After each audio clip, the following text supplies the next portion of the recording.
Okay, and welcome back after an exciting qualifying there, and apologise for the technical issues that we incurred. This stream will have to be recorded just due to these technical issues, but we are joined, with a bit of luck, by our pole sitter here, Kyle Felvis. Kyle, I would love to say that we saw your qualifying run there, but due to the technical issues, we just weren't able to. So, yeah, just talk us through that one. Yeah, it was alright. I mean, not really what I wanted.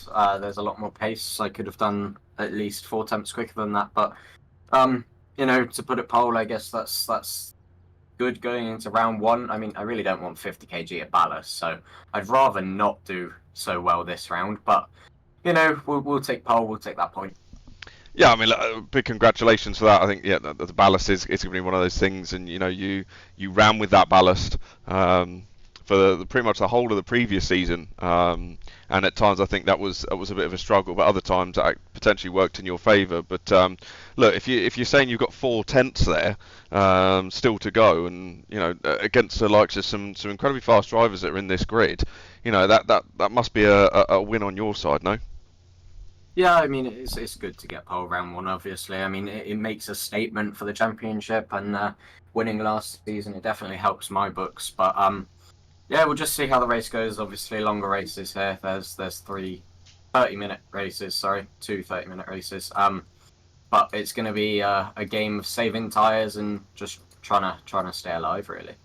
It is indeed. It is indeed. Well, look, big congratulations, Carl, on that. And maybe it's far too soon to talk about it, but I take it your sights for this season are to win the championship again and become a two-time champion. Yeah, of course. I mean, won the first one, the F4s. Wasn't really a car I was overly keen on driving. I don't normally do Formula stuff, but won that season, and yeah, definitely coming in to try and win this one again. But like you said before, there's some good drivers around me, and it's definitely going to be a challenge. Awesome. Well, look, good luck for the race, and potentially be speaking to you straight after this. Cheers. Awesome. And straight off the back of that, as we normally do, we do our little interviews with people, throughout the grid that potentially haven't qualified up the front. Or people that want to chat about their stories or get involved and jump into the interview block. So we are joined by Ollie. So welcome, Ollie. How do you find that qualifying? I'll be honest, it was a difficult one. I really struggled out there, especially going over the curbs. Yep. It's kind of hard, and under braking as well. So I think P12, but yeah, I feel like I could have done better. I know my personal best lap was a lot better than that, but I'll see what I can do in the race. Really, it's just about consistency. This is it, and look, it's the first race of this season in the GT cars. Obviously, there's a mixed grid out there of Porsches, Ferraris. There's a couple of Mustangs out there.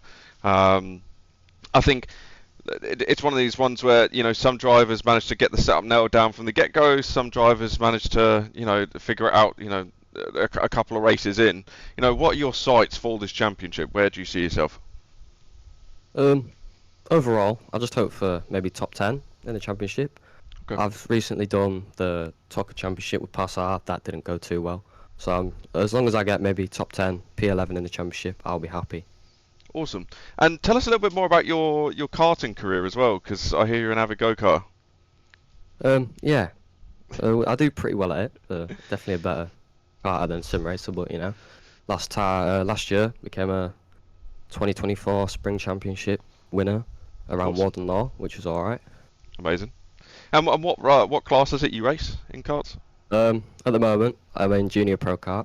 Nice. Hopefully, if I can gain the weight, I should be able to move up to Senior next year for some more competition. Awesome. Awesome. No, that's great to hear. Well, look, best of luck for this round. We'll let you get yourself ready and get yourself onto the grid and prep for the race, and potentially be speaking to you, off the back of one of these two races. Yep, thank you. Bye. Great to have you involved. Cheers, Ollie.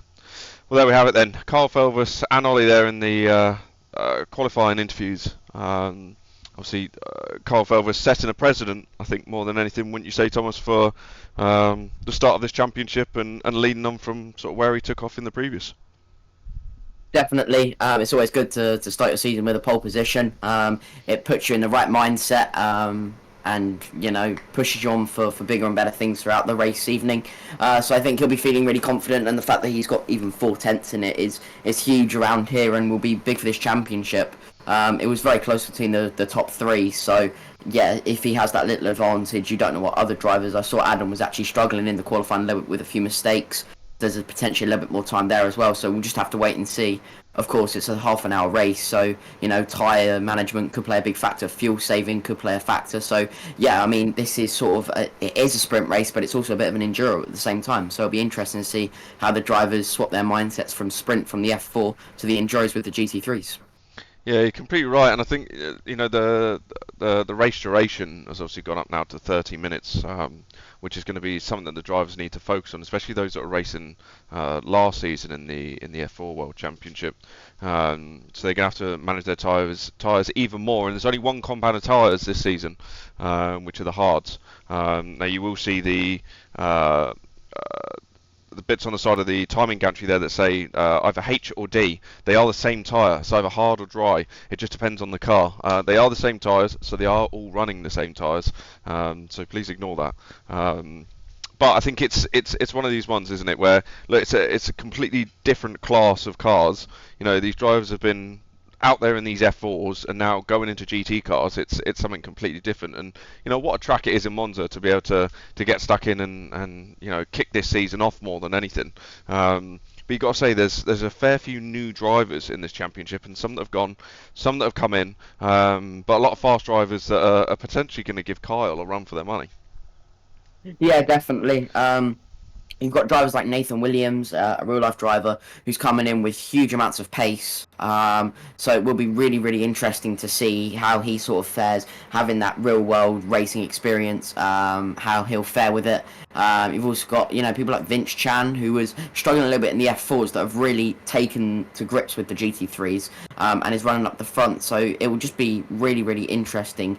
Obviously, the first round gives the initial insight into pace and racecraft, etc. So I think we're in for a bit of a treat where drivers try and find their feet in the race. We are indeed, and don't those Porsches just sound absolutely incredible? I know we've got 2 minutes left to go before the start of the race, and Thomas, as always, I'm going to stitch you right up with this one, and I'm going to let you kickstart the first race of the season, as I always like to do. But yeah, the cars sound absolutely phenomenal. The liveries look fantastic, so a big well done to all the drivers that have produced their own liveries and got their cars looking absolutely incredible for this race. But I think this is going to be a championship of sorts, per se, and some really exciting stuff to come. I think there could be a few mistakes from some people as they learn to find out the car and work on their setup, but I don't think this is going to be as plain sailing as the F4 Championship will be. Yeah, definitely. Obviously, bigger, heavier cars. My goal is GT3s in the real world, so I think this will be much more fun for me to commentate on. Not that the F4 wasn't exciting, but this is my ultimate dream and goal. And these cars just look absolutely fantastic, don't they? Gleaming in the sunlight. So yeah, obviously there's a lot of competitive people. A tight chicane to kickstart this Monza circuit, and 20 plus drivers that are all ferocious to get their teeth sunk into this championship. So yeah, I think it's going to be a bit of a carnage-filled lap one, but I think it'll be nice and respectful, and all the drivers will, yeah, like I say, just try and find their way in the race. Just before you take the lights out very quickly, one thing's really interesting. Adam Lyle was fastest in practice. There's only P3 for race 1 here. Nathan Williams and Carl Felvers obviously jumped ahead of him, so that's going to be an interesting one. But I have a funny feeling Ad's probably got a little bit more pace under that car than potentially what he's shown in qualifying. So look, Thomas, I'll let you take it away as the engine notes rise. Yeah, certainly. So we're just getting the lights on now.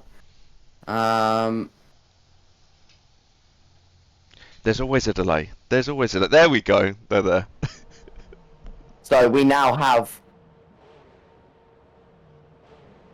eventually, 1 light, 2 light, 3 light, 4 light, 5 lights, and now 6 lights before they are going to disappear, and we are racing down to turn 1. I've just got to quickly let you start this. I'm just trying to sort something. Sorry. No, you're absolutely fine. Yeah, Carl Felvers now dragging it down to the first corner and making a great getaway here. So Carl asserting his dominance here, but he has gone straight on at the first corner, which is not what he needs.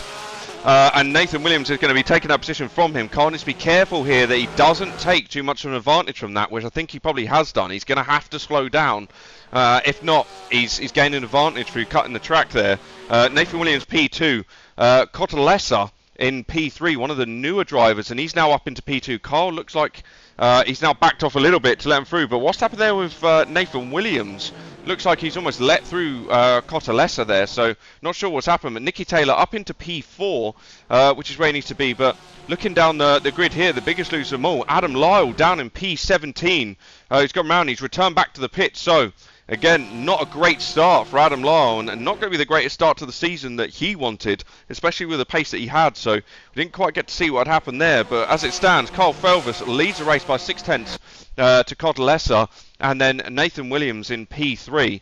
This is going to be hard up. A lot of these drivers much closer than what we saw in the F4 Championship here, and yeah, let's see where they all go as they all go through. And it looks like Katrikala there going round sideways, doing a 1080 spin straight into the wall.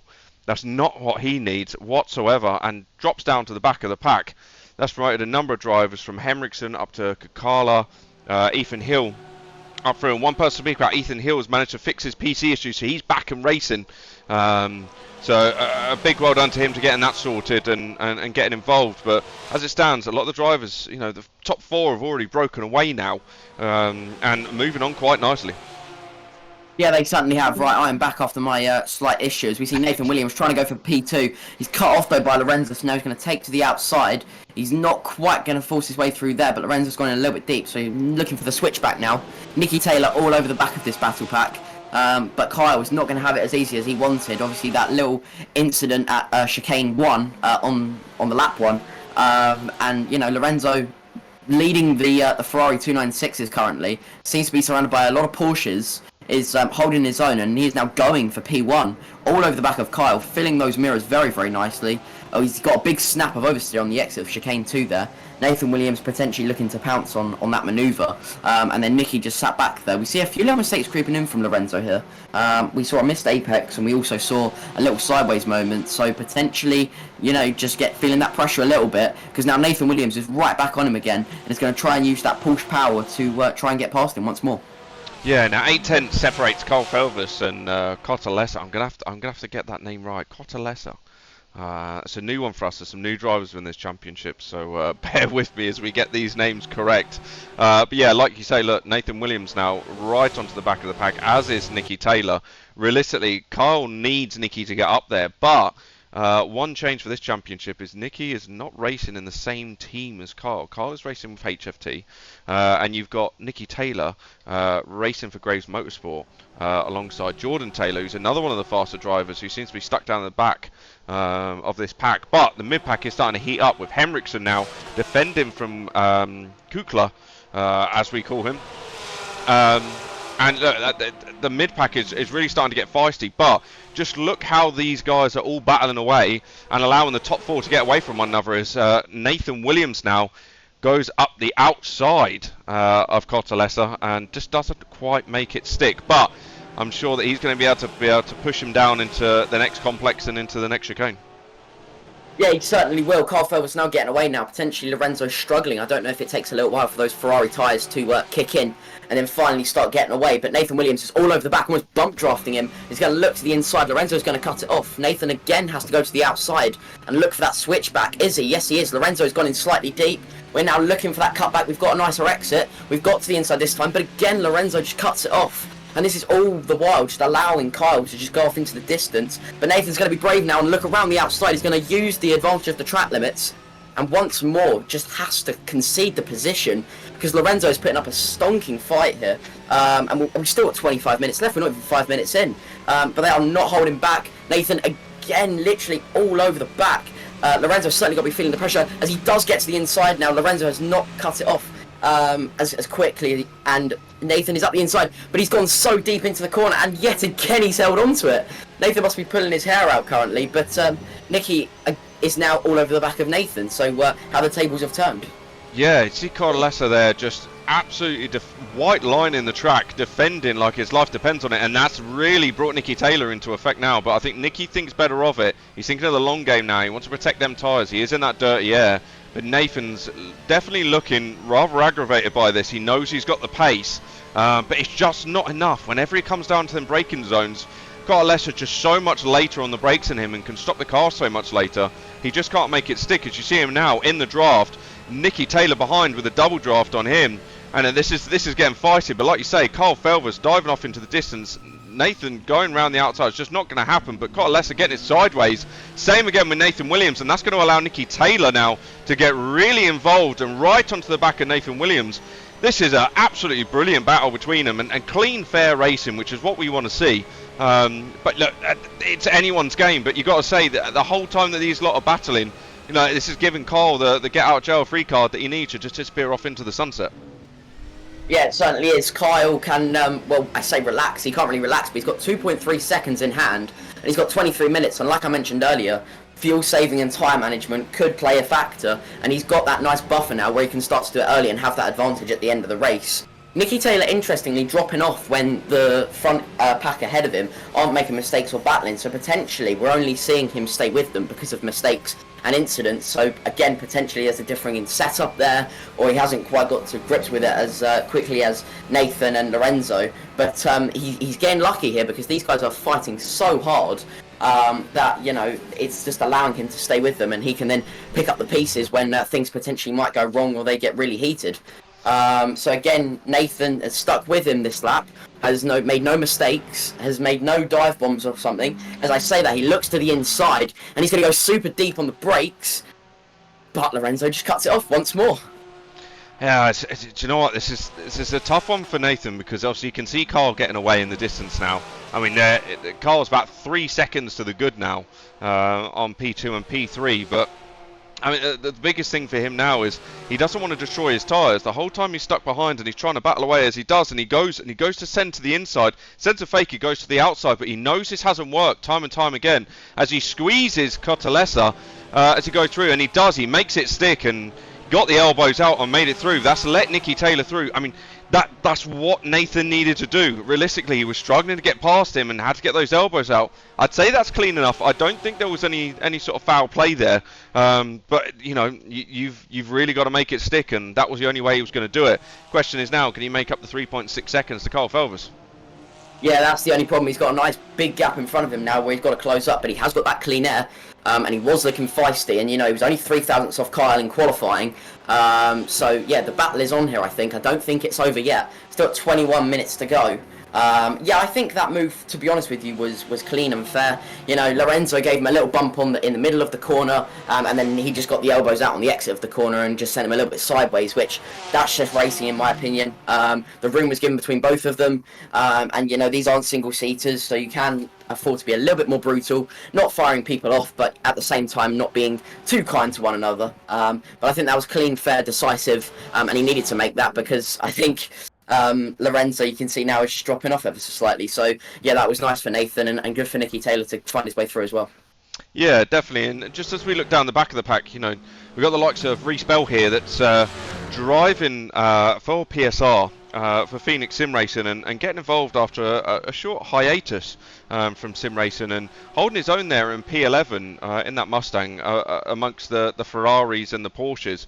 I must say that the Mustang hasn't been the preferred choice of cars for a lot of drivers, but it does have that top speed, especially down the straight. So we're sure Reece is going to be tucking himself in, just getting that setup nailed down over the next couple of races, and hopefully should be up there with the rest, because he is an incredibly quick driver and has done incredibly well in previous championships. So it'd be interesting to see what he can do. But you see an overtake there from Gazior on Ollie Watson into turn one, and made that almost look easy, to be completely honest. But Ollie Watson now just going to have to chase after him, as you see Emrickson getting overtaken by Jordan Taylor. A brave move up the inside now and made that stick, and you know, Jordan Taylor's going to be chasing on. We did say that Jordan Taylor was one of the faster drivers from previous championships that he's raced in, and I've seen that myself. So you know, Jordan's going to be looking to make his way up, because I think 6th place isn't potentially where he wants to see himself. He should really see himself up the front of the grid, so hopefully he pushes himself all the way up. But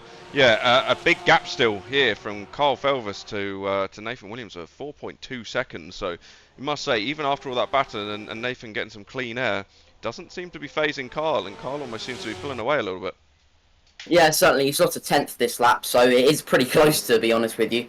And, you know, one mistake from Kyle, one deep moment, and that's a couple of tenths already knocked off, so he's got to keep it nice and consistent for 19 minutes. But just alluding to your point earlier, it's so fantastic to see so many manufacturers and cars in this championship. This is what I just love about GT3 racing, is that, you know, the BOP makes it fair enough, the balance of performance, you know, where all cars can run at the same pace. Similar, you know, to one another, and it just makes for some awesome close battling, which I just absolutely love.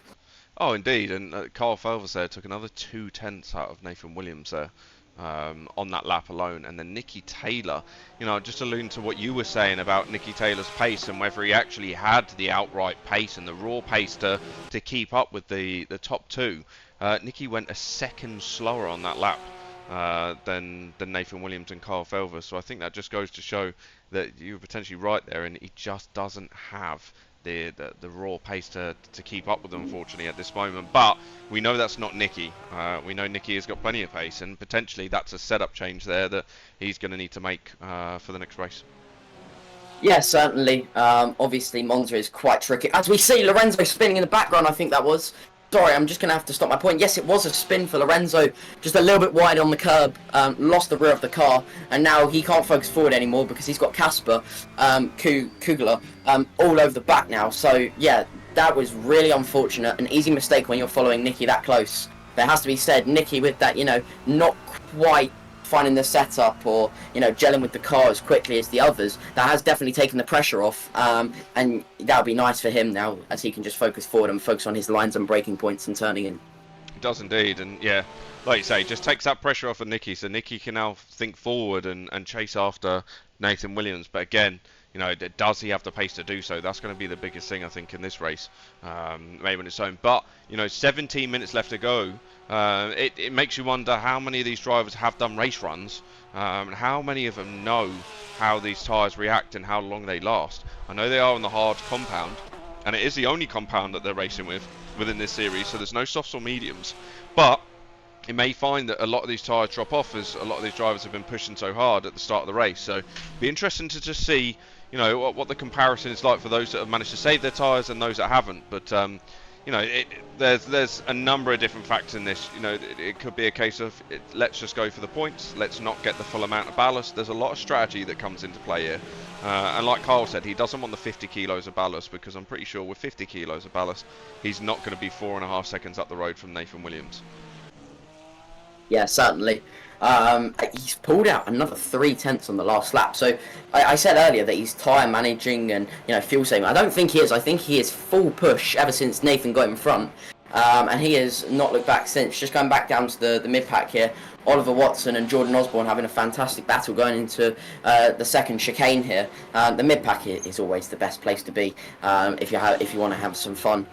It's always such good racing and clean, fair racing as well. And this is what we love to see, isn't it? A Ferrari, Porsche and Mustang in the same shot. It's just awesome to watch. Alessandro now in the Mustang, all on the back of them as well. So yeah, battles. I don't really know what to look, to be honest, because there's battles all up and down the field. But yeah, it's just awesome to watch, and this is such a good circuit for them. It gives them, you know, nice room to be able to fight, as well as you know, some close spaces where they'll enjoy it as a driver. You're right indeed, as we saw Jacob Gannon getting past. Jacob Gannon getting overtaken by Gassior for P8.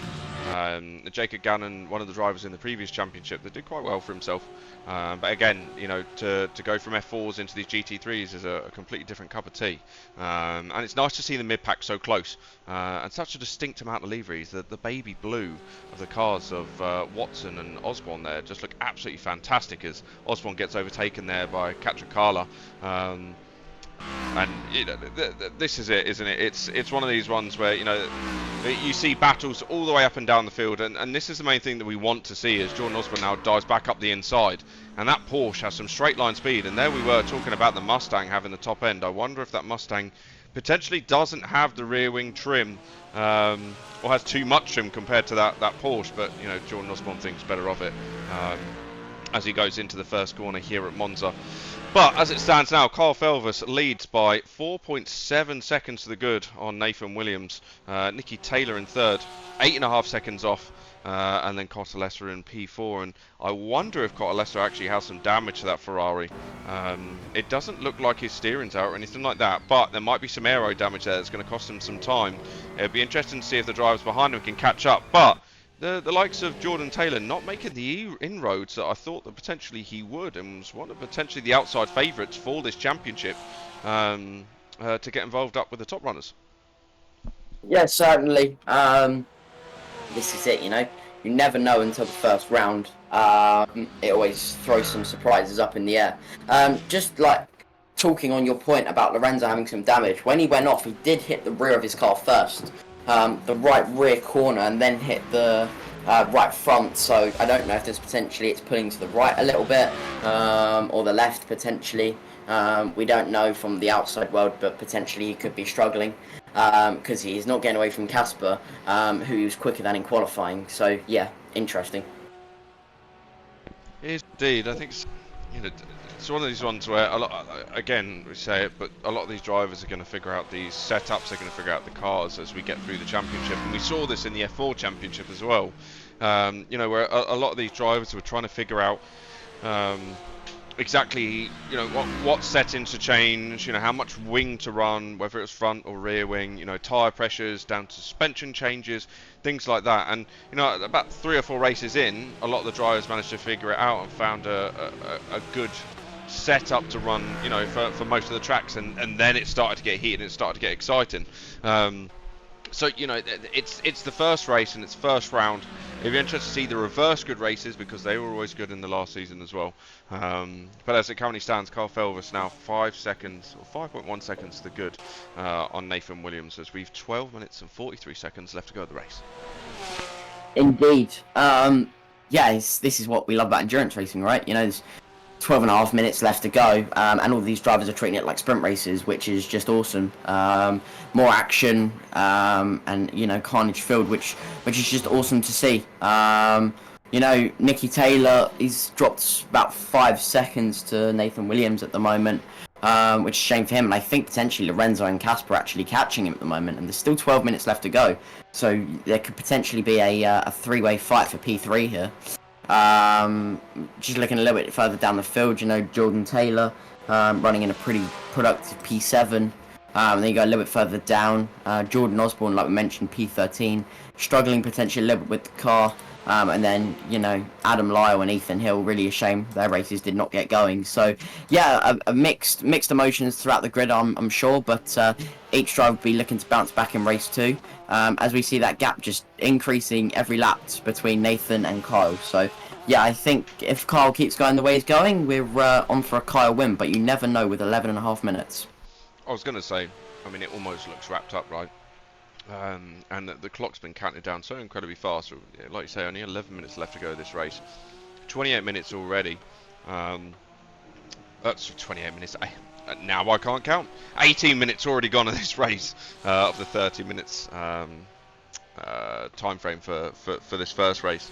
And this is it. I mean, at the end of the day, we don't know the outright pace of these drivers until they come into the first race of the season. You know, there's a lot of drivers that play strategy that, you know, potentially don't set their fastest lap times. And we saw that from a couple of drivers in the last season who didn't set their fastest times in practice and then came in and dominated in terms of the race and qualifying for each of the races of the F4 Championship. So it's one of those ones, isn't it? But one person that we haven't really spoken about is Olivia Krzyżanowska, up into P14 now from Vince Chan, but another driver who's really been honing her skills and nailing down her driving style and just making leaps and bounds in terms of her performance throughout these championships that she joined. So interesting to see her down in P14. I'm sure there was potentially something that had gone on to bring her down that far, because she's normally battling up in the mid-pack there. So potentially have some better luck in the second half of this evening in the second reverse grid race. But you're going to say she's pretty much going to be second, first, depending on where her and Vince finish up. So that might be an interesting one. And then hopefully you have the likes of Adam Lyle and that get involved too. But yeah, it's all to play for. But you've got to say, as it stands right now, Kyle Felvis has got this they're pretty much tidied up. You would think. However, with 10 minutes left to go, I would never rule out the possibility of another driver winning. Of course you can't. This is such a difficult circuit. I've just been watching Kyle for a lap, and a few dipped wheels in the gravel. Nathan Williams gained back a 10th here and there, and you got a little bit too far in that gravel, a little bit too aggressive over a curb, and these cars are so low to the ground and depend so much on the aero and whatnot. It could unsettle it just enough to just potentially spin round or clip something, and then you never know what will happen from there. So yeah, all the drivers doing really well, even to just keep it on the circuit at the moment. Nicky Taylor dropped off a little bit more, but not dropping off as much as we thought he would. And then Lorenzo is looming in the back, 2 seconds off now, and dragging Casper along with him. So Nicky is definitely not out of the woods yet, and he's got to keep pedal to the metal for the rest of these 9 minutes, and then he can relax for a little bit and potentially make some setup adjustments if he needs. Oh yeah, definitely.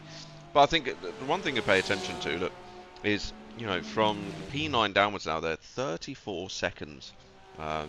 Off the pack. I mean, if you look from P6 down, 24 seconds off of Kyle. So it just goes to show the speed difference between some of these drivers and the pace that some of them have got. So some of these drivers have nailed it from the outset. Some drivers haven't. That's just the way that it is, right?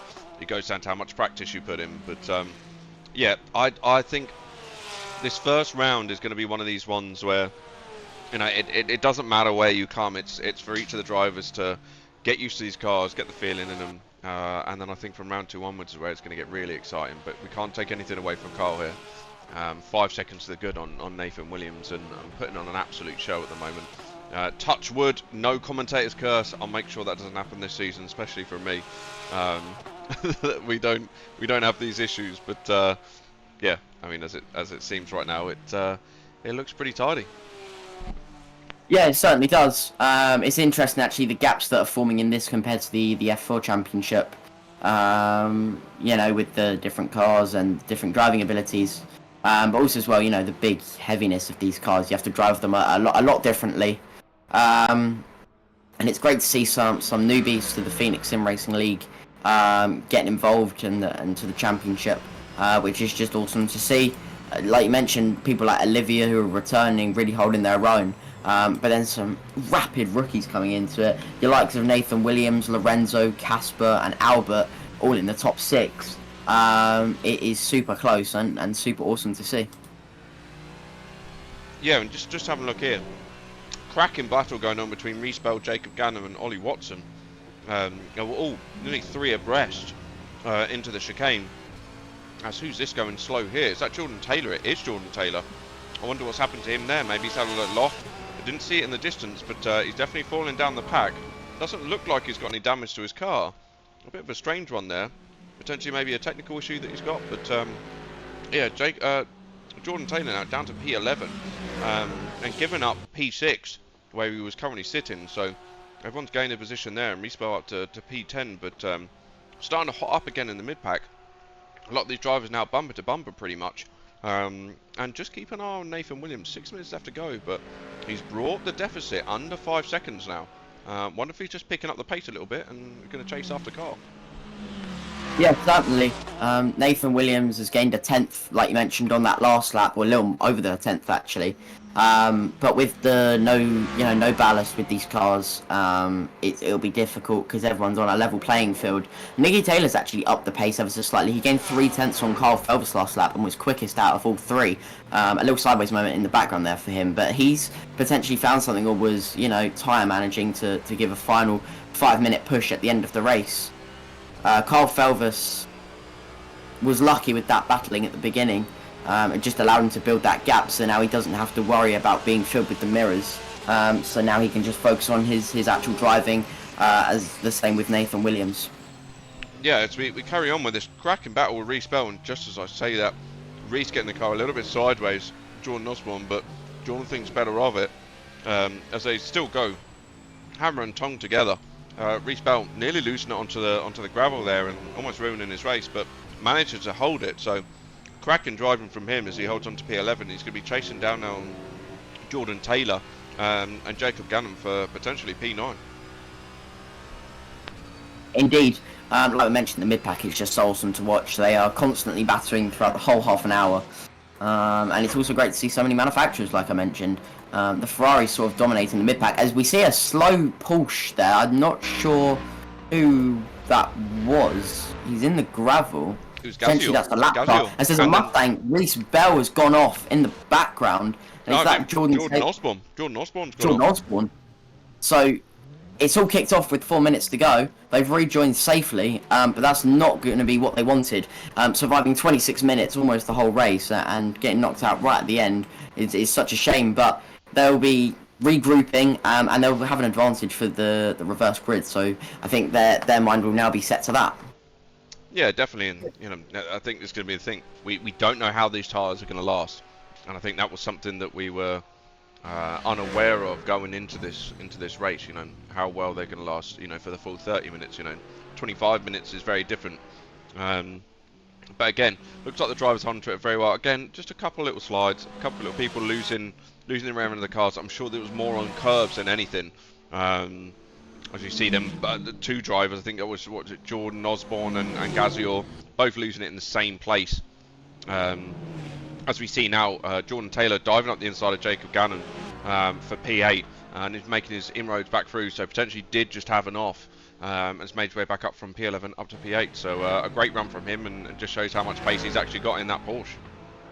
It certainly has, and this is the great thing about half-an-hour races, right? It allows you that time to be able to catch up to the pack you were with, and be able to pass Just them. to jump in, Nicky Taylor. Sorry to jump in. Nicky Taylor has had an off in the exact same place as Jordan Osborne, and is now down to P5, and just conceded those places, Cotalessa and Kukla. So that's not what Nicky wants in this Porsche. I wonder if these Porsches are struggling a little bit, as you see him again coming through the long right-hander for the last corner, almost broad sideways. Those tyres must be red hot, and I'm wondering if these Porsches are struggling now towards the last couple of minutes of this race. Potentially, and you don't know if he's done any damage to the car either. That could play a big factor. Nathan Williams lost a lot of time to Carl Fells that last lap, so I think Carl's potentially up the pace and was doing a little bit of time managing, and that's when we saw the gaps come down, because now they have rapidly increased again. Where Nathan Williams is keeping it more consistent. But yeah, like you mentioned, the Porsches could be dropping off at the last hurdle of the race, with Nicky Taylor having that incident, and I think it was Jordan Taylor also having that incident.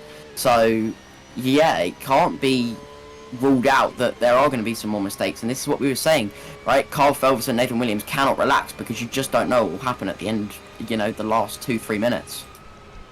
Yeah, you're right, and just as we're on board now with Carl Felvis, a lot of seesawing of the wheel. The rear end looks very trigger happy at the moment, and even though he's doing well to keep it under control, you've got to say that car looks like a bit of a handful with a couple minutes left to go of this race.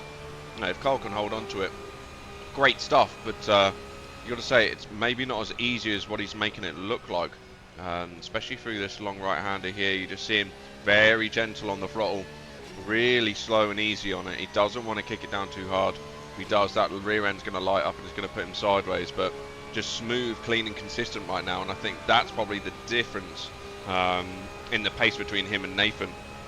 As we go on board now with Nathan Williams again in the Porsche, but 6.5 seconds to the good. Carl is over Nathan now, so whatever Carl's nailed down in that car, you've got to say it's working for him incredibly well. Yeah, certainly. I think he's found something over the rest. He is flying at the moment. Nathan Williams, like you said, dropped off loads on that last lap, and so is everyone else. So Carl Felvis has found something in that car, and he's driving it differently to everyone else, interestingly. Just been analysing it for a few laps. He does it a lot more aggressively and on a knife edge, which is quicker, but it's very easy to make a mistake. So yeah, this is the risk you play, right? Nathan Williams being a lot more smoother with the car. I don't think that is how you drive it to be quick, but he is less risk of having an accident. So yeah, you have to really, balance it up. As we're coming to the penultimate lap here, drivers will definitely have that in the back of their minds, where the tyres are starting to be overheating, the curbs are going to be a lot more aggressive, and they just can't relax. And half an hour is such a long time to be that focused and that well maintained. So yeah, all the drivers are doing a fantastic job. Yeah, you're right, and there's just one thing I've noticed that what you said about Carl's driving was Carl is very much on the nose, and he knows he's got this one wrapped up. Nathan Williams seems to have a much softer setup. Carl's got a lot more understeer to it compared to what Carl's got, and I think that's the difference. But Carl Felvis now come around the last corner to win the first round here of the GT3 Championship at Monza, and a big congratulations to him, as Nathan Williams is going to bring it home in second place, and then Cotalesa in P3 in the Ferrari. So big congratulations to the top three, and you got to say, pure domination there from Carl Felvis. That was a great win. That will definitely improve his mental strength. You know, going into race 2, he'll be feeling confident about the reverse grid. He knows he's got a lot of pace on everyone else out there. So that's definitely given him a big boost. And Nathan Williams also, with that great move at the beginning of the race, these drives will be feeling a lot better going into it. So yeah, we're just going to take a quick break, and we'll be back with the action in race 2.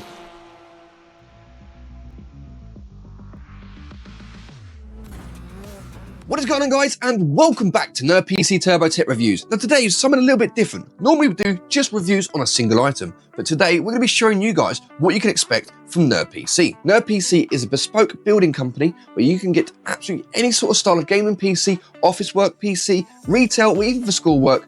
This PC here demonstrates how small they can be, but yet still pack an absolute powerful punch. So from such a small computer like this, you may be worrying about heat, but these fans inside of here keep it absolutely ice cold as well as quiet. Now listen to this.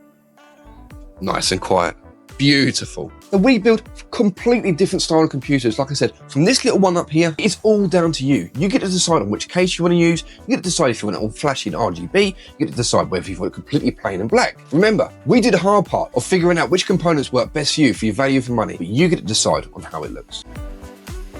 If you're after something that's in your face, some bright and powerful as this. So this build here is in a Gigabyte C102 glass Arctic Ice case with 320mm Cooler Master fans at the front, 360mm all-in-one cooler at the top. This full white ice build does look insane, and I can assure you, you will not be disappointed. So if you're on the market for a brand new shining gaming computer, or if you want a computer for home use, retail, or office work, it's completely down to you. We just make it happen. So if you haven't done already, go and head over to the website at www.nerdpc.co.uk, have a browse through, see what's on there, or drop us a message directly on Facebook, and we'll do our absolute best to make it happen for you. Thank you so much for watching, guys. I really do appreciate it. And if you are new to the channel, don't forget to hit that subscribe button. And if you did enjoy this video, hit the like for me, and I'll catch you guys in the next one.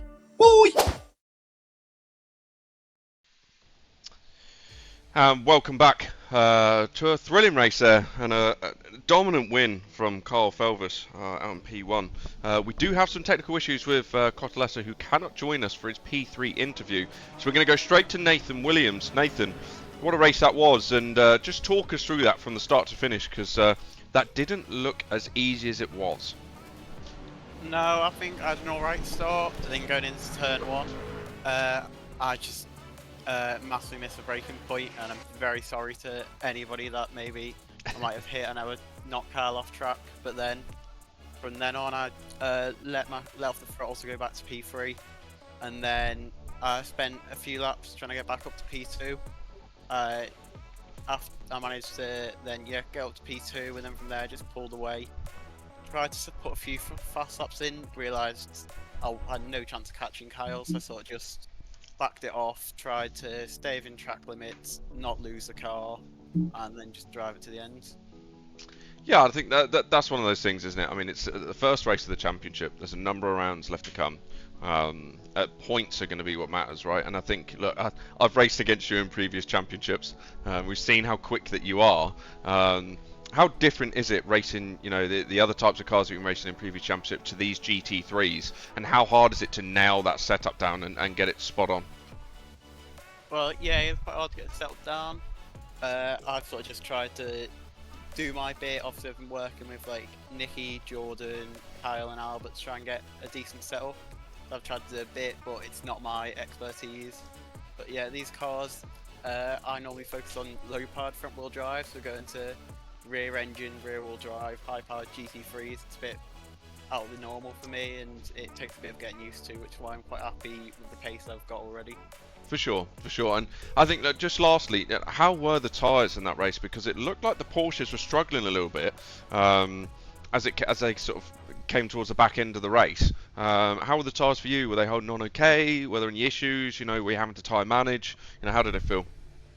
The rears were completely gone by the end of the race. I don't know why. I haven't really done as many long runs as I should have, but it's just like going down to turn 1, you're sideways on the braking, and then Ascari's sketching off in these Porsches because we just can't take curbs. So trying to do that when the rear's sliding everywhere, it's quite sketchy, and I think that's why I was quite happy with the gap I had, and just because I could afford to lift off and just make sure I didn't end up doing what Nicky did.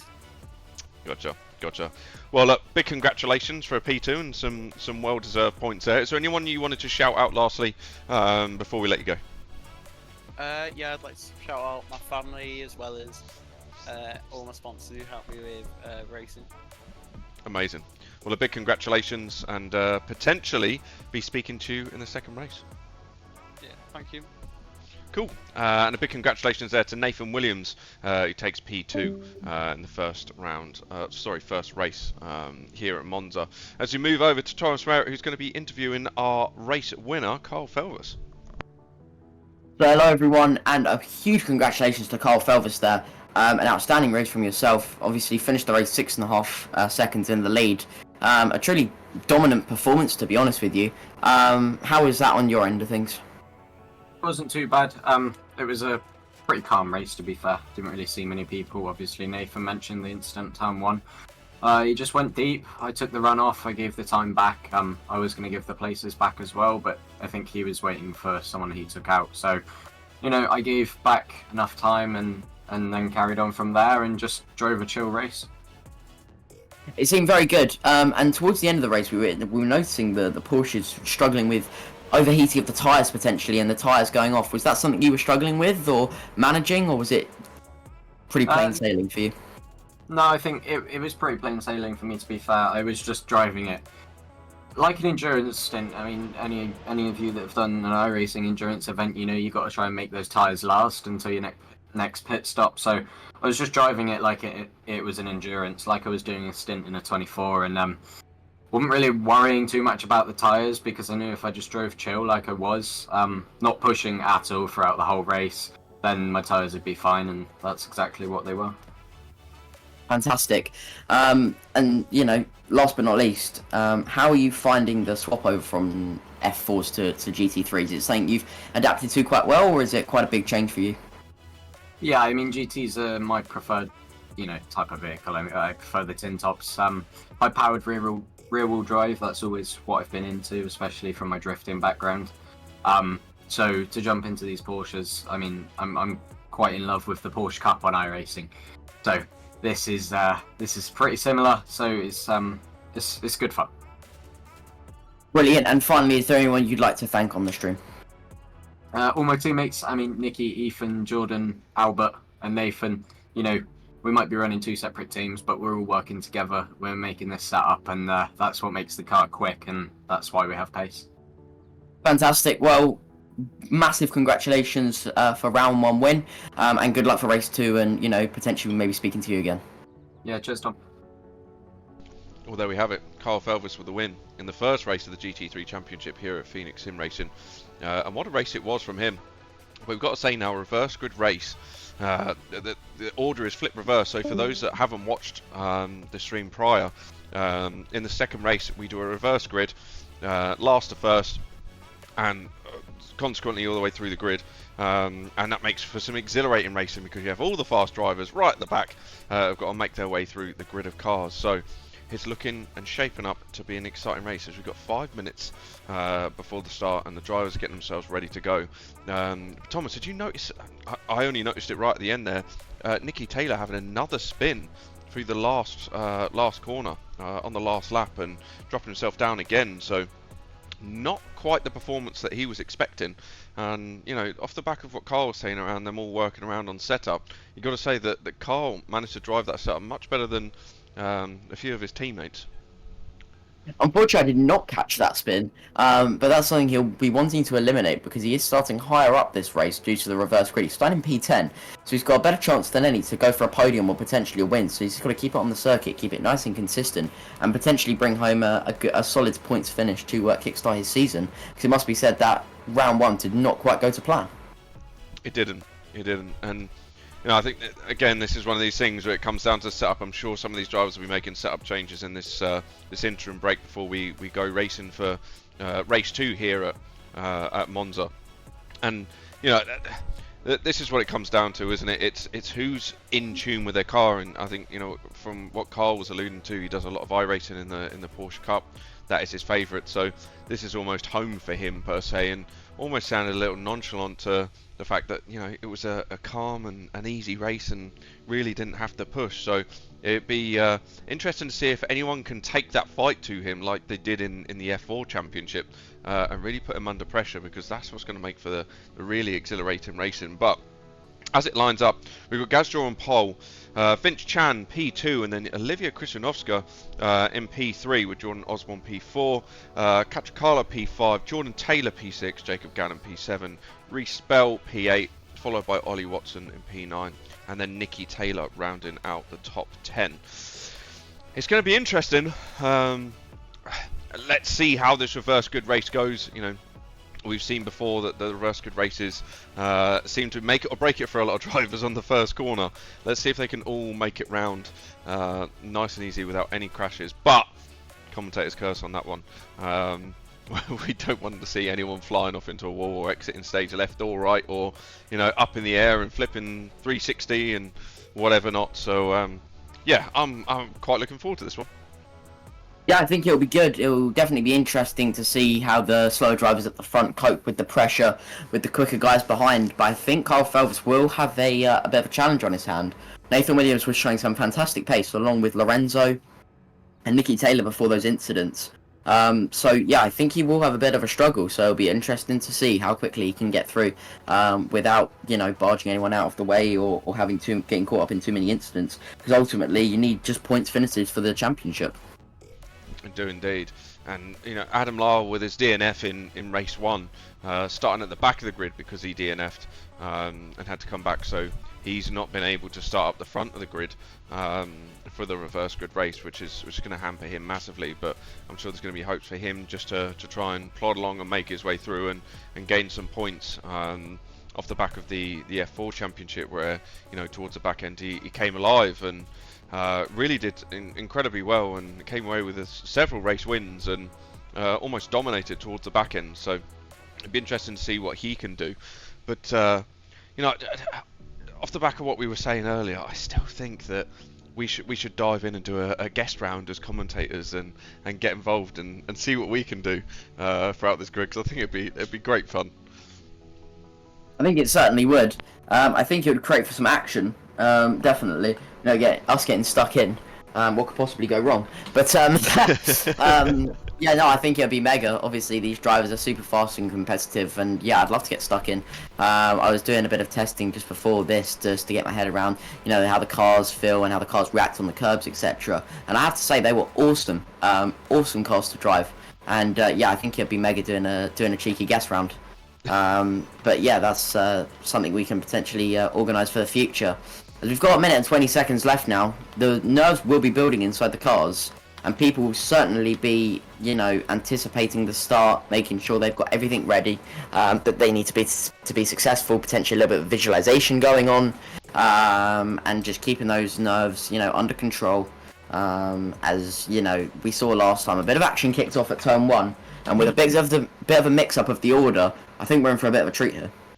We are indeed, and as great as it is starting on pole for a race, the nerves that you have, especially going down into T1, making sure you don't brake too early, make sure you don't brake too late. The only saving grace that they've got is they've got the runoff, as we saw Kyle use in the first race, just to make sure they don't go flying into a wall or catapult themselves into another car. So we would hope that some of the drivers aim for that if they need to, but make sure that they give the time back so that they don't gain a lasting advantage, which I think Carl nailed down incredibly well off the back of that first race, and put himself in a great position to win. But as the lights now illuminate and the gantry comes on, and we wait for the 6 lights to go green, as we see the engine hear the engine notes rising with 3 lights, 4 lights, 5 and 6 engine notes absolutely raging. And we are go now with Gazor with a great getaway, but Vince Chan also with a good getaway and almost side by side with him as we go down to T1. Gazor now just holding off and defending that inside line as all the cars are now making their way in. Are they all going to make their way through T1 cleanly? It looks like they are. A little bit of a bottleneck as we see into the first corner as normal. A little bit of bumping, a couple of cars taken to the runoff. As we do see now, Ollie Watson getting barged out of the way. But for the most part, I say for the most part, there we go, commentators go, Ollie Watson getting caught up in an accident there, and Cotalesa getting involved too, but that's promoted Ethan Hill up into P11 as we see Jordan Taylor now overtaking Gazor for P1, and away Jordan Taylor goes. Carl Felvis down in P10, so not made the inroads that he wanted on that first corner, but Nicky Taylor up now into P4 and going to be chasing down after Jacob Gannon. Yeah, he certainly will be. Another person we didn't quite catch there was Nathan Williams getting tagged by a spinning fry, I think it was Ollie Watson, and turned into the wall head on. So that is really not what he needs. But he's not too far back, so he's going to be looking to reclaim those positions. There's a great battle going down at the bottom with Adam Lyle trying to find his way past a few people. He's on the grass trying to make his way through. This is fantastic, almost 3 wide coming up here. I think it's Ethan Hill also involved as well. And Nathan Williams is not too far back as they go side by side. A Mustang and a Porsche. A Mustang getting barged out the way there. And all of this, even with Nathan Williams spinning off into the wall, is already on the back of this battle pack. You see someone on the grass almost spinning. He has spun out of the race hard into the wall. I'm not quite sure who that Olivia was. Krzyzewska that's gone off. And a Porsche was also collected. That potentially was Nathan Williams. No, it wasn't Nathan Williams. It was Kukla that's gone off. It was Casper. That is super unfortunate. Adam Lyle, though, has survived, and that's really what he needs after his woes in race 1. Nathan Williams has also survived and is making his way nicely through the pack. As the timing screens now update, Ollie Watson dropping down. Olivia dropping down as well after that incident. Nathan Williams back up into P13. That's a fantastic start. Nicky Taylor, P4. He's going to be looking to try and hunt down Jordan Taylor and Jacob Gannon, along with Casper. Carl Felvis is in P7. I was going to say, Ethan Hill got tagged by Adam Lyle into the first corner. I don't think it was anything deliberate. I think there was two lots of cars side by side one another into T1, and it just didn't go. There just wasn't any room. It was almost reminiscent of the Max Verstappen and Lewis Hamilton incident at T1 at Monza back in the day. But Adam Lyle's come off the best from this. As you see Vince Chan now off into the gravel in the chicane. There's cars going off left, right and centre. And a lot of these drivers now having to pick their way through the carnage. But we see Nicky Taylor now up into P3. Carl Felvis up into P6 as he chases down Catricala. And you've got to say, Carl's about to dispatch this Mustang down the straight. The pace advantage that the Carl's got and the run that he got out of that right-hander, absolutely phenomenal. He goes round the outside and takes P5 and says thank you very much. And he'll now chase after Jacob Gannon for P4. He certainly will. Another incident I just saw there was Nathan Williams again just getting tagged. I'm not sure who it was. Nicky Taylor's off. Nicky Taylor's off again in the exact same place. Just coming onto that straight, and demoted him down now to P7 behind Reece Bell. Reece Bell up into P6, so an absolutely cracking run from him. Sorry to interject on that one, but just not going well for Nicky Taylor in either of these 2 races. Yeah, no problem. I'm glad you picked up on it. Nathan Williams, like I was mentioning, just got tagged at the chicane and sent sideways. Managed to save it and collect it together. But Nicky Taylor is having an awful start to his season campaign. He's still in the race though, so there's still 26 minutes to try and claw back some positions. He has got Adam Lyle now going around the outside. I'm sorry to jump in again, but Adam Lyle has dispatched Nicky Taylor and gone around the outside. As Adam Lyle comes across on Nicky, Nicky goes very late on the brakes. Adam's dived up the outside, a lot of bumper barging as he's then hit Nicky Taylor and spun around. A little bit aggressive there from Adam Lyle, and you got to say that's going to be one for the stewards as Nicky Taylor now down into P9. Nathan Williams says thank you. Whilst you guys are battling, I'm going to dive up the inside and take that position away. But you got to say Adam Lyle there a little bit aggressive for what he needed to be, and yeah, gave him the punt and pushed him right out the way to make his way through.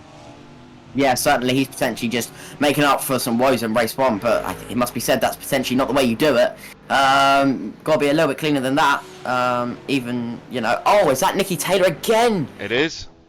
It is. He's been tagged round and more carnage. 3 Ferraris are sent spinning out of the way. It's just been a horrific start to his campaign. yeah, I don't really know what to say, but Reese Bell in the Mustang, I'm just picking up on that really quick, has had the most awesome start in that Mustang.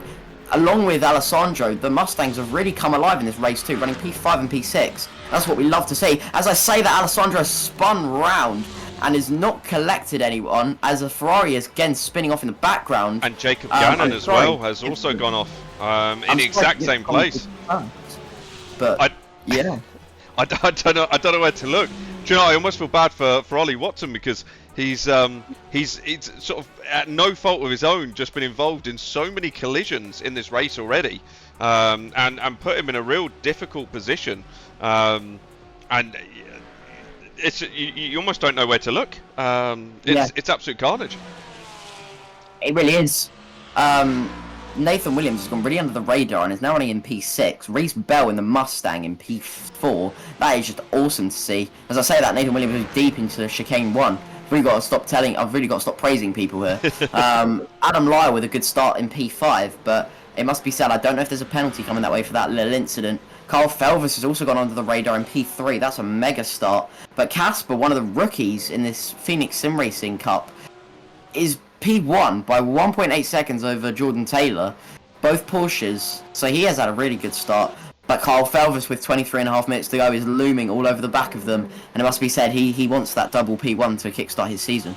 He does indeed, and just keep an eye here on Reese Bell, up into P4, so an absolutely awesome drive from him. Adam Lyle's chasing after him now, you know, off the back of, you know, Adam's sort of turn 1 incident. He's obviously going to dive up the inside now of Reese Bell and make the move. Obviously got quite a bit more pace, but you've got to say, if Reese could potentially stick with him, there might be a steward's inquiry here, as Adam Lyle hits Reese Bell, turns into him and whacks him off the circuit, and that's absolutely awful for Reese Bell there, and you've got to say, he's going to be absolutely fuming with that, through no fault of his own.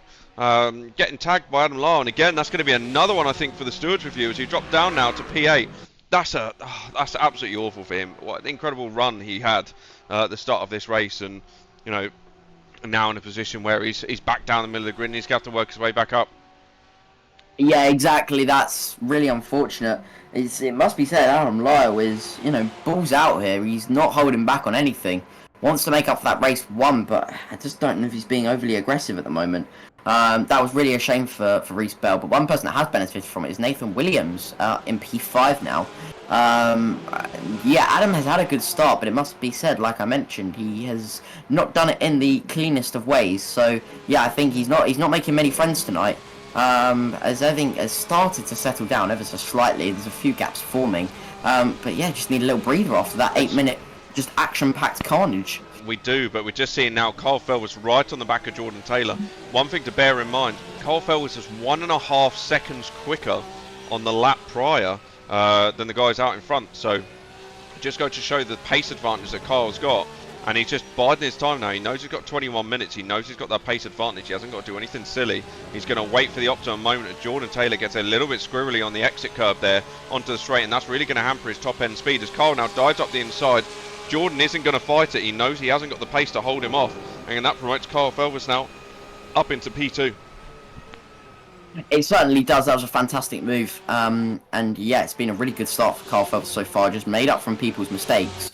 And is running in another podium position.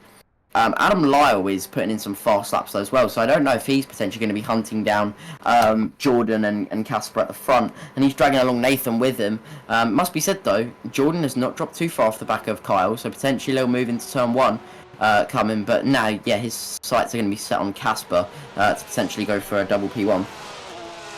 Yeah, well, let's just bear in mind now, Carl Felvis with a 47.1 on our predicted, and as he crosses the line, he does do that. It was a 47.171 that he came across the line with. Jordan Taylor with a 48.4. So just go to show the pace advantage that Carl's got. Adam Lyle goes across with a 46.6. So Adam Lyle is absolutely flying, and is, you've got to say, it's going to be right up with his front view. In just a couple of laps, I would have thought, with the pace that he's running at, but it's whether he can keep that going. But as we see it now, Carl Felvis just 1.3 seconds off of Gazior, who did off 148.4 on the prior lap. Carl's, again, 1.3 seconds quicker a lap. So, we'd say by the end of this lap, Carl's going to be right on his bumper. Yeah, he certainly will be, and we've got a fantastic battle for the lead coming up, I reckon. But also for P3 with Adam Lyle with his fantastic pace. Like you mentioned, he could be using a bit of tyre to try and get to that position. But yeah, he has not let up at the moment. So yeah, I think that'll be really interesting. Nathan Williams dropping off the back now. Albert with a really good race in P6. But yeah, the gap has come down to 7/10 to the lead. Since this lap has started. Kyle is on an absolute mission here to try and build that gap to Adam and Nathan before they get there, and he's built that gap to Jordan already and is looking on the back of Casper. The gap is under a second now, and he's going to be within the toe, so a potential move coming at turn 1 here. It's still 90 minutes left to do it, so he does not have to rush this at all. He doesn't, but just on board now with Reece Bell, who's managing to hold on to 8th place behind Ethan Hill and Casper Kugler, and doing incredibly well in that Mustang to keep it on the straight and narrow, especially after the prior incident there with Adam Lyle. And you know, what a fantastic race that Reece is bringing in after his hiatus from sim racing and getting stuck back in. And doing an absolutely awesome job to score himself some points here. So a big well done to him. But we move on to Kyle Felvers now into the braking zone for TE1. Gets it nice and tight on the exit. Gets the power down nice and early. 5/10 behind Gazior now. And you've got to say that Kyle's got an absolutely awesome run. He's going to jump into the toe of Gazior in front. He's more than likely going to go late on the brakes into this chicane here and gain a little bit more time as we're on board with him now. We see Kyle now hard onto the brakes, slow through the gears, runs all over that inside curb, again on the outside, doesn't hit the gravel, gets it nice and clean. Again, now look, only about 3/10 now behind Gazior, so every corner he's taken, he's just eking a little bit of time out on Gazior and just getting that perfect run. And as it stands now, if you can get a good run out of this right-hander here, gets on the power nice and early, uses all of the exit curb, and he's got a great run down this straight here. Gazior's going to go to the outside, Carl's going to go to the inside, and you're going to say he's going to have the run on him to be able to overtake Gazior and take P1 away from him and continue that lead out in front with 17 minutes left to go. Yeah, it certainly is. It almost looked like Gazior let him have that one, to be honest with you. Just moved to the outside and did not fight it at all. So an easy move there for Kyle Felvers into the lead. And now he's got 17.5 minutes to build on that. But looming in the background is Adam Lyle. He is catching tooth and nail right now, driving his absolute heart out. And you're going to see a very good battle for P2, I reckon, by the end of this race for Adam. And if Kyle can't extend that, then potentially for P1 for Adam. He's found pace in that Ferrari. The Porsche seems to be swamping him at the moment, but he's holding his own. Absolutely flying around this Monza circuit. He is indeed, but he makes you wonder if maybe he's putting these sort of performances almost 2 seconds quicker a lap than the cars in front. But I'm wondering if he's realised that potentially some of the moves that he had earlier on in the race are going to give him a few penalties potentially.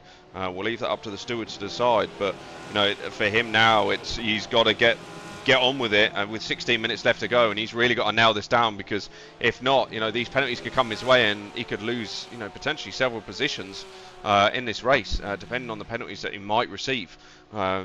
So Adam Lyle now really going to have to push up onto the back of Jordan Taylor. I don't think he's going to struggle too much to dispatch him once he gets up onto the back of him. But again, you just don't know how hard he's pushing at the moment. As we see Olivia Krushanovska there in the gravel trap, down in P16, and the car facing the wrong way. So a really tough race for her.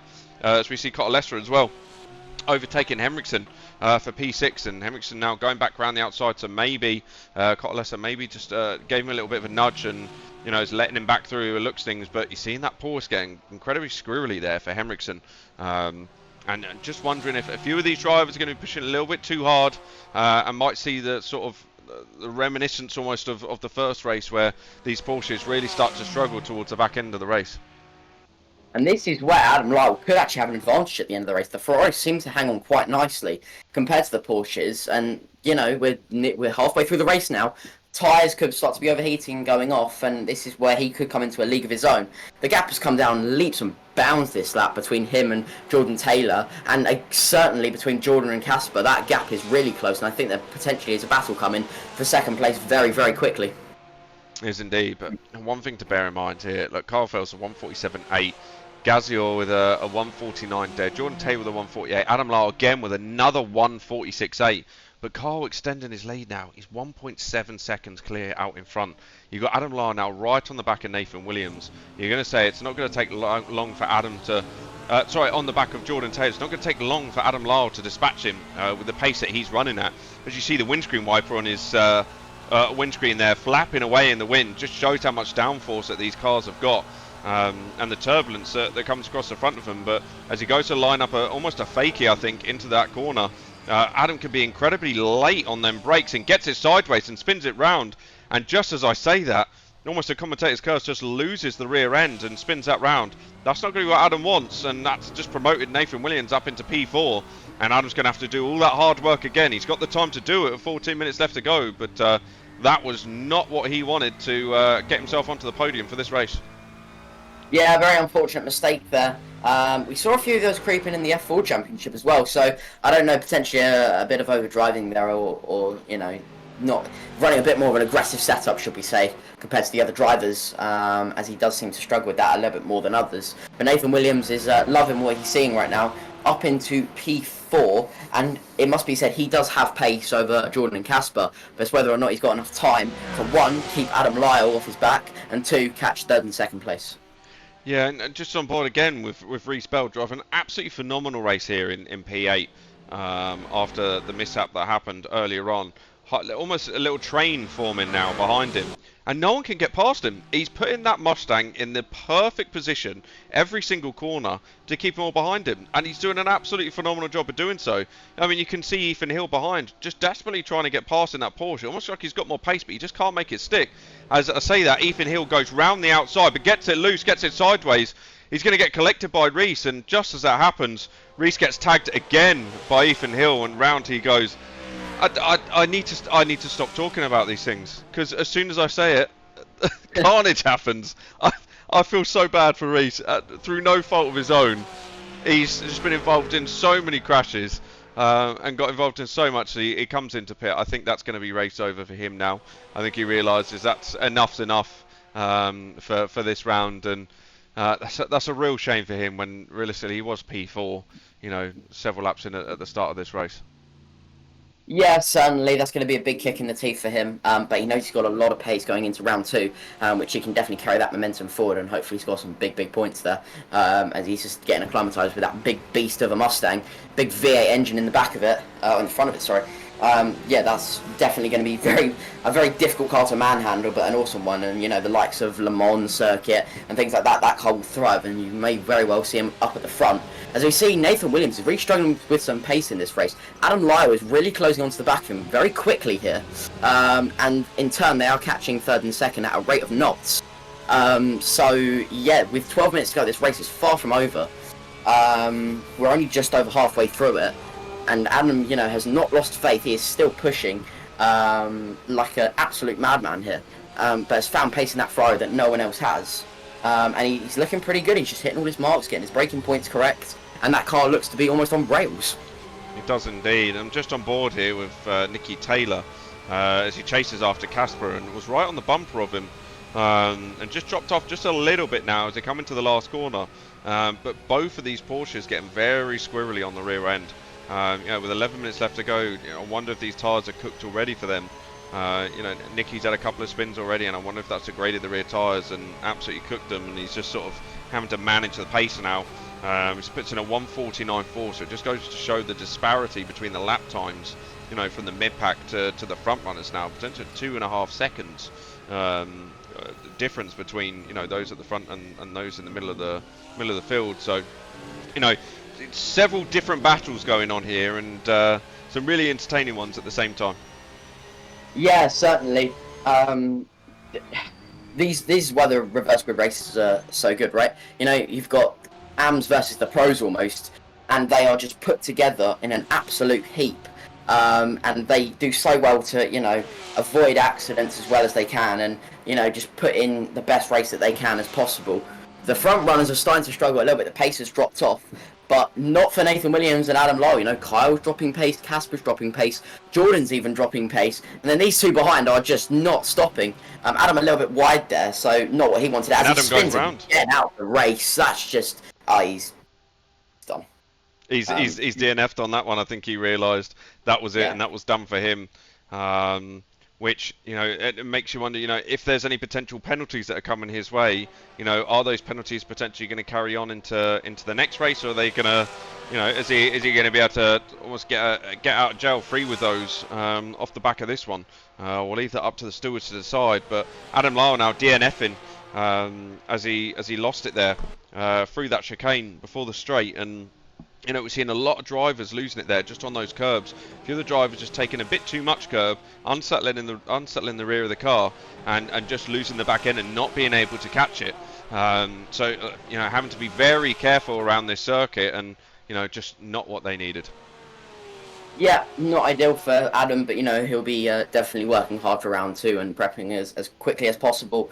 Nathan's really closing up on the front 2 here. As we look a little bit further down, some awesome racing going on in the mid-pack between Casper and Nicky Taylor, I believe. Yeah, that is Nicky Taylor. Nicky Taylor looking for a way past for P7. So, again, not the race he would have wanted, but he's still not giving up hope. And will be sure not to be DNFing. So, yeah, it's really interesting how different this is to the F4s. Obviously, the F4s was much more of a sprint race, where this spreads out a lot more and people trying to bang in the consistency and just get the quickest times as often as possible. And it's really, really awesome to see. I have to say this is, a much more challenging race for the drivers, I think, just with managing everything as well as racing as hard as possible. But it's awesome to watch as a viewer and commentator, and yeah, I can't wait for more rounds.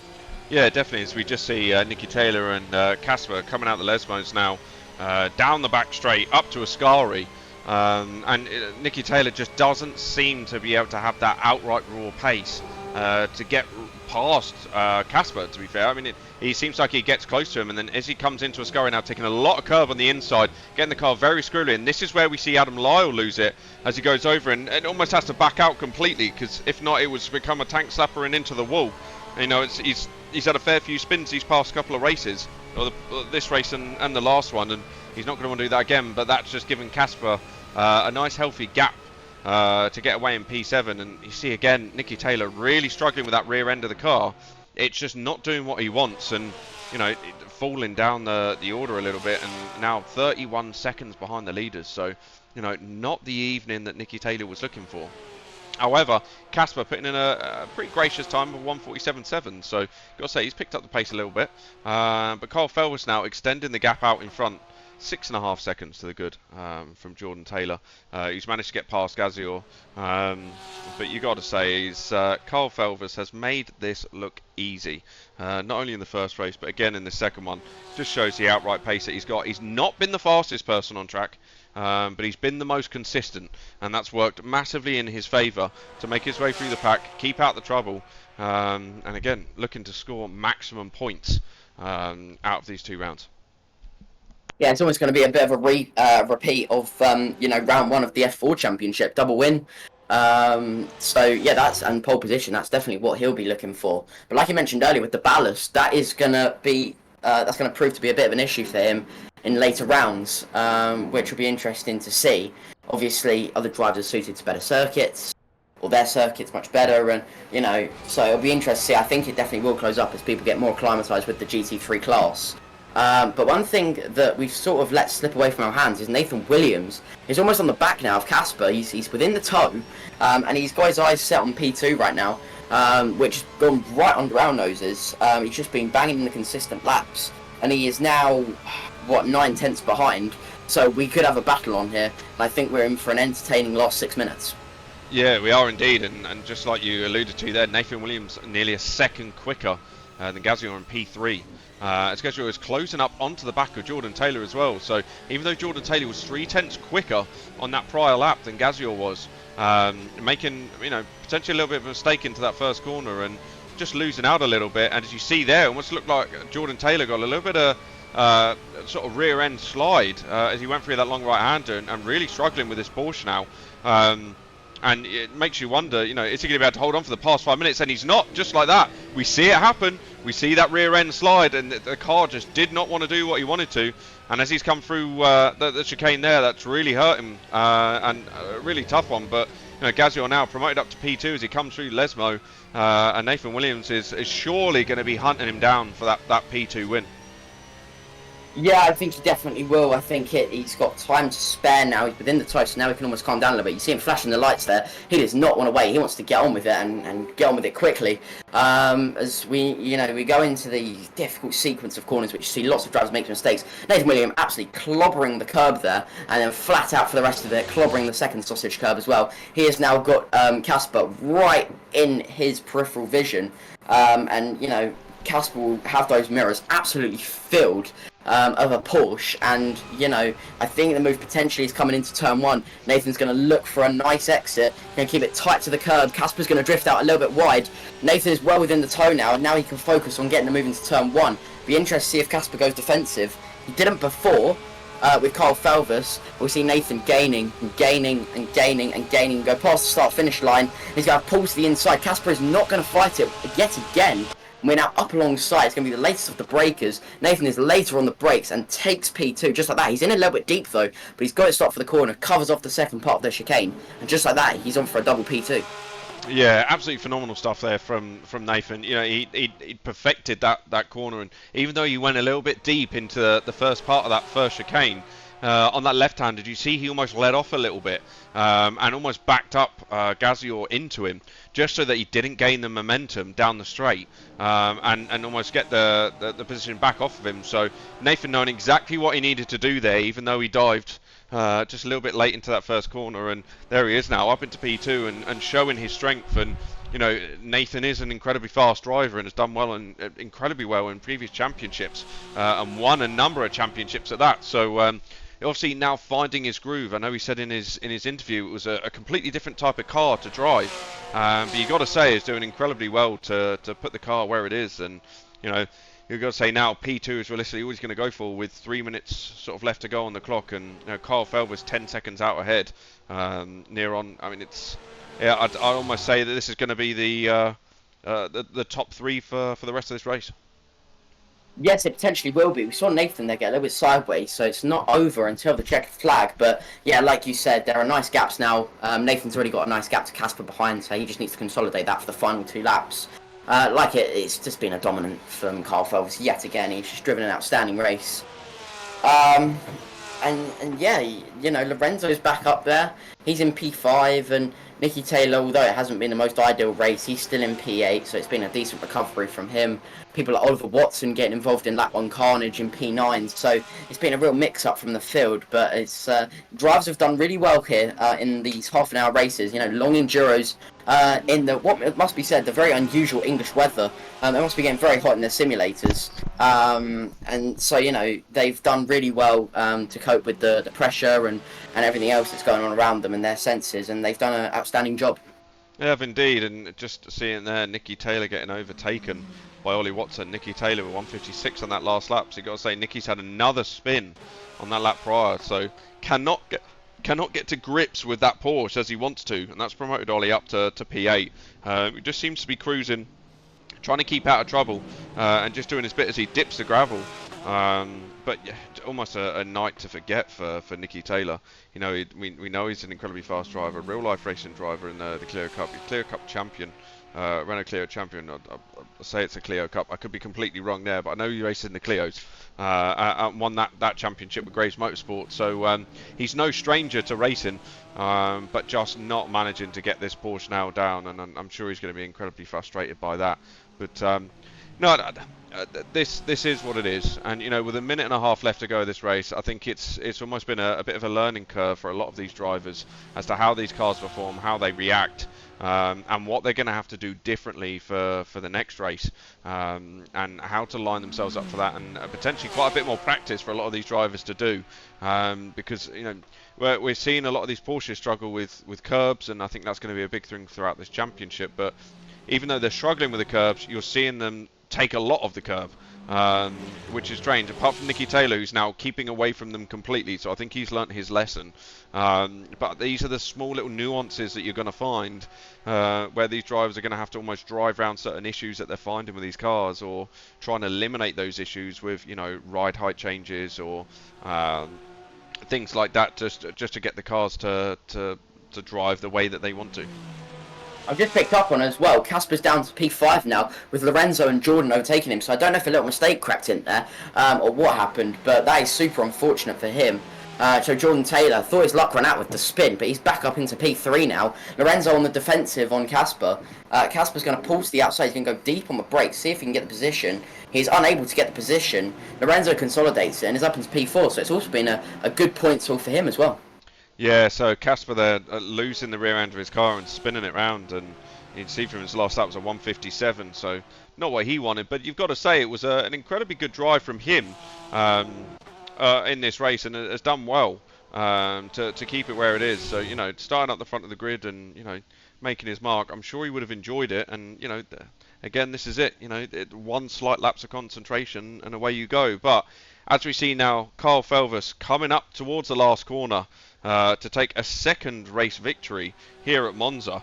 And you've got to say, as he exits the Parabolica now, flashing his lights, and what a dominant win it was. 8.5 seconds to the good, slowed it right down, a little bit of bobbing and weaving, saying well done to the mechanics that are celebrating him there on the pit wall, and what a fantastic victory it was from Kyle Velvis, who takes his second race win with Nathan Williams in P2 and Jordan Taylor coming across the line in P3. So great recovery drive from him.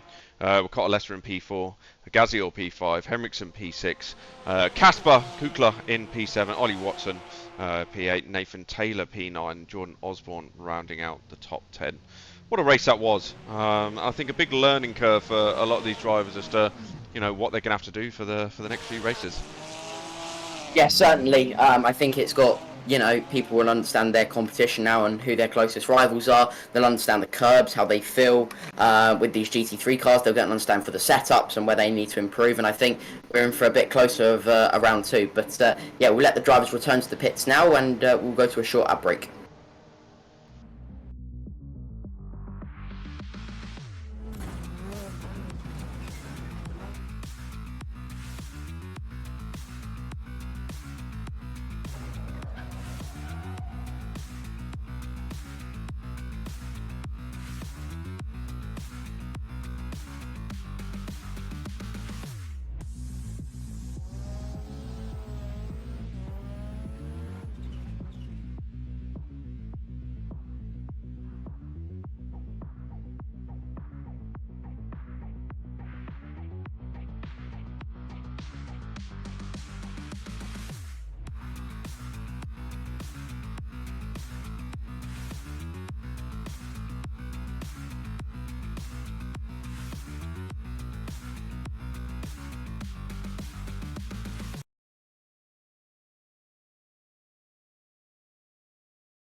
Hello and welcome back after race 2, and what an exhilarating race it was. We're going to do things a little bit differently this time round. We're going to do our race interviews back to front. So we're joined now by Kyle Felvis, our race winner.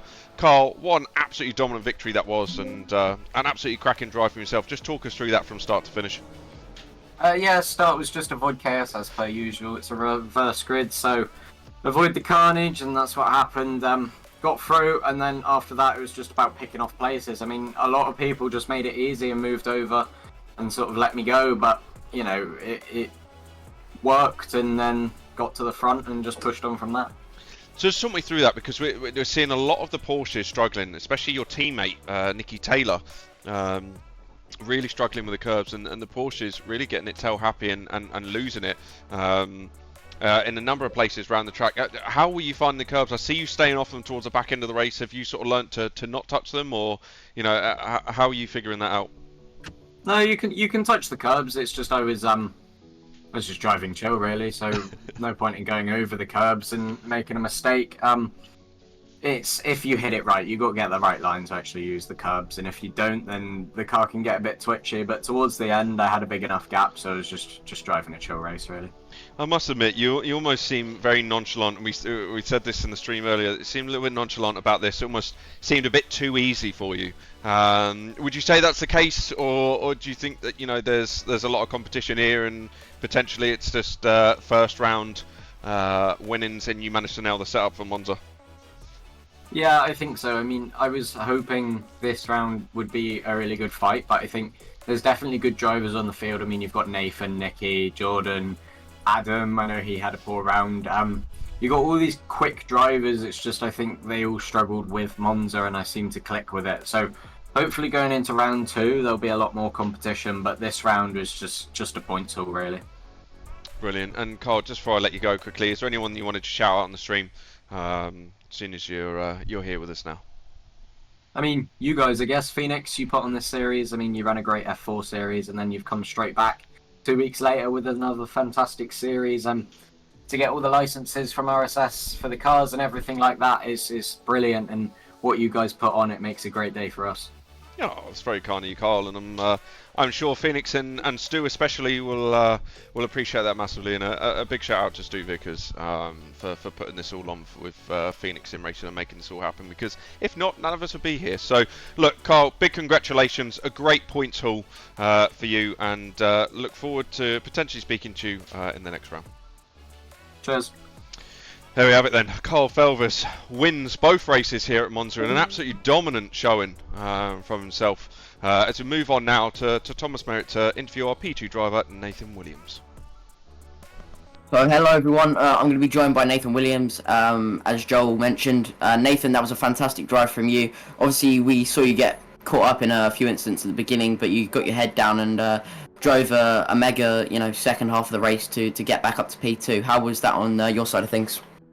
Yeah, obviously got caught up in a big incident at the start. I think dropped me down to P17 about 5 seconds off the pack ahead with a bit of damage, but I just saw his damage limitation, sort of just get to whatever position I could, and then I think the pace was there. I made a few setup tweaks between race 1 and race 2 to sort of deal with the car towards the end of the race, so it was much better there. And then I think just a bit of luck with cars around me and ahead of me having a few issues sort of brought me into P2, which I didn't expect from the start.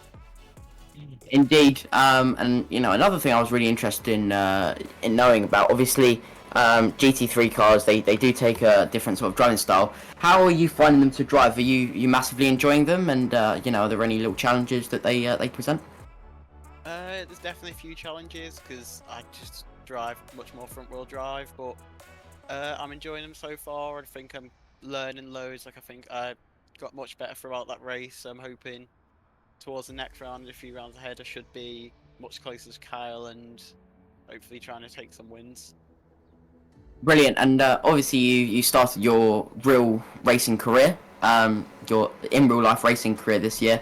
How are you sort of finding the simulator compared to it? Obviously, myself, I use the simulator a lot to prepare for that, and are these championships really helping you with your racecraft going into future rounds? Yeah, I think the sim's a really good tool for real life. It's very comparable, and I think series like these, there's maybe sometimes a bit more chaos than there is in real life, and I think it allows you to learn how to avoid incidents and also just battling. I've been able to go into real life and been able to battle wheel to wheel, which is something I didn't expect to be able to do, and that's purely just from my sim experience. Brilliant. Well, I won't take any more of your time. Go and have a well-deserved rest, and can't wait to hopefully be speaking to you again at round 2. Thank you. Big congratulations there for Nathan Williams, making his way up from the back of the grid at the start of the race from a small collision and getting up to P2, so a big well done to him. As we're joined now by Jordan Taylor. Jordan, P3. Almost didn't look like that was going to happen about halfway through the race, so just talk us through that, what happened, and how does it feel to be on the podium? Oh yeah, good, considering it's my first race here. A lot of common faces and people I've raced before in other championships, so I know how quick the grid is. But I just ran out of talent. I don't like real drive cars. I despise them. Race one, I spun maybe 3 or 4 times, but that was just due to me pushing, because ignore my qualifying, I may have started last, but that's not the point. But yeah, I just ran out of talent, lost focus, don't know what happened, I ended up spinning. And then I just somehow came around Lesno 1 or 2, and I think Casper was on the grass or something and got lucky. Oh well, I mean, look, it looked like a dominant run from you when you got yourself back on the straight and narrow and going around again and putting some really good lap times. And look, we all know that you're an incredibly fast driver when you want to be. And one thing I did pick up on is I didn't see any flashing of the lights. That's not like you, Jordan. So just Well. what's that all about? If you speak to Ethan Hill, I got a very nice message telling me to stop flashing the lights, and I only flash them when I need to, and I didn't really have that many people in front of me, so I didn't really need to. Race 1, there was use of them, of course, as you've experienced yourself. I love a good headlamp flash, but yeah, I mean, this is a good eye opener because this car is very realistic. I think it's quite a good comparison. It feels like the iRacing Porsche Cup car just with ABS. I think that's the only difference. So yeah, I was just trying to learn what does what on the setup, because when we were doing the setup during the week, we were turning things down, but I think the way they have it is it's the opposite way. So when you turn things up, it actually turns them down.